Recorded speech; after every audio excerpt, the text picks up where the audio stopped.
আজকে কচু দিয়ে হচ্ছে মালা বড়া বানাবো। এই কচুটা হচ্ছে আমাদের গেটের বাইরে হয়েছিল, তো হাজবেন্ড তুলে নিয়ে এসে বলতেছে যে এটা দেখি কিছু বানানো যায় কিনা বা রান্না করা যায় কিনা।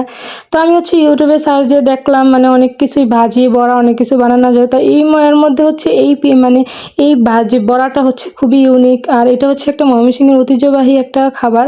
তো আমার নানির বাড়ি হচ্ছে ময়মনসিংহ, যখন আমরা বেড়াতে যেতাম তখন দেখা যায় খালামুনি বা মামানিরা আমাদেরকে এইসব বানায় খাওয়াইতো। তো এটা হচ্ছে আমি ইউটিউব থেকে কোনোরকমভাবে কেটে নিচ্ছি, মানে তারপর আবার আম্মুকেও জিজ্ঞাসা করে নিচ্ছি কীভাবে কাটে। তো কোনোরকমভাবে কাটছি, যদিও অতটা পারফেক্ট হয় নাই। তারপরে হচ্ছে কেটে এটাকে লবণ দিয়ে কিছুক্ষণ ভিজায় রাখছি আধা ঘন্টার মতো। তারপর হচ্ছে এটাকে যে চালের গুঁড়া দিয়ে যে ওই চালের গুঁড়াটার মধ্যে চালের গুঁড়া নিয়ে নিছি, ওইখানে হলুদ, মরিচ, লবণ, তারপর জিরা, বেশি করে রসুন আর আদা দিয়ে হচ্ছে এটাকে ভালো করে মিক্স করে নিছি। তো আপনারা কারা কারা এই মানে কচুর হচ্ছে কি মালা বড়াটা কে কে খাইছেন অবশ্যই কিন্তু কমেন্ট করে জানাবেন। আর এটা ময়মনসিংহের একটা ঐতিহ্যবাহী, মানে আমার নানির দেশে আর কি ময়মনসিংহ, ওইখানের একটা ঐতিহ্যবাহী খাবার এই কচুর মালা বড়াটা। ওদেরটা খুবই মজা হয়, একদম অনেক ক্রিস্পি হয়। তারপর হচ্ছে ডোটা ভালো করে গুলিয়ে এখন হচ্ছে এগুলা হচ্ছে চিপে চিপে, মানে এই কচুগুলাকে একটু মানে চিপতে পানিটা বের করে নিচ্ছি। আর খুব আলতোভাবে করছি যাতে হচ্ছে ভেঙে না যায়, যদিও অনেকগুলা ভেঙে গেছে, আমি খুবই সাবধানে করার চেষ্টা করতেছি।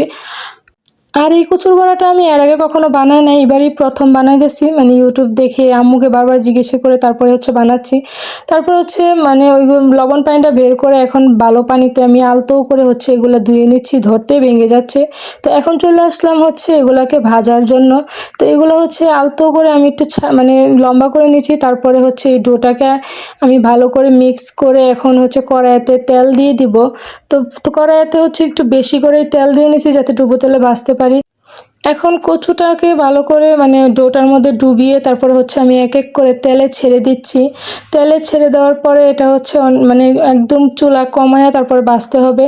তো এপিট ওপিট ভেজে তারপরে এটা খুবই ক্রিস্পি হয়েছে। তারপর আবার হাজব্যান্ড কয়েকটা পুঁইশাক পাতা এনে দিছে, বলতেছে যে এটা বেগুনির মতো বানায় দাও পুঁইশাক পাতাটা। তো তারপর আমি এটা মানে বেগুনির মতো পুঁইশাকের পাতাটা দিয়ে হচ্ছে আমি বানায় নিছি।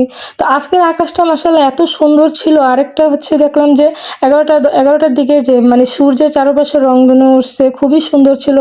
তারপর হচ্ছে চা খেয়ে নিলাম। তো আজকের ভিডিওটা এই পর্যন্ত। সবাই ভালো থাকবেন, সুস্থ থাকবেন। আমার ভিডিওটাকে অবশ্যই লাইক কমেন্ট করে একটু শেয়ার করে দিবেন। Thank you so much. আল্লাহ হাফেজ।